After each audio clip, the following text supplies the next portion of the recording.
यादों के जंगल में मैं तन्हा चलता हूँ। हर मोड़ पे तेरा नक्श, हर राह पे चलता हूँ।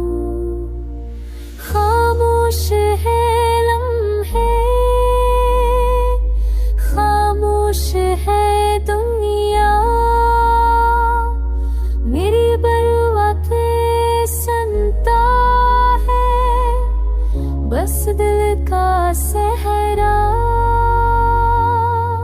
चाहत की वो खुशबू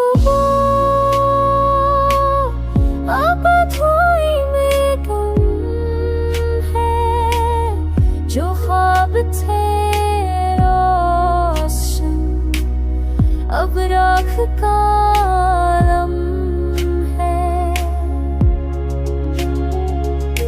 बारिश की बूंदों में तेरी सदा सुनता हूँ।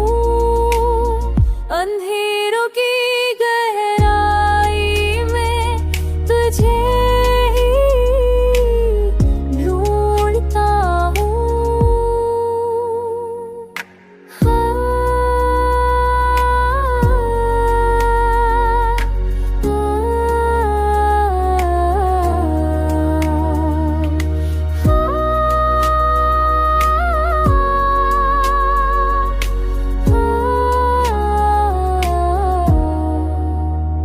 रातों का सकूत भी तेरे नाम खा के दी, चांद भी रोता है, सितारे हैं बेहद गमगीन।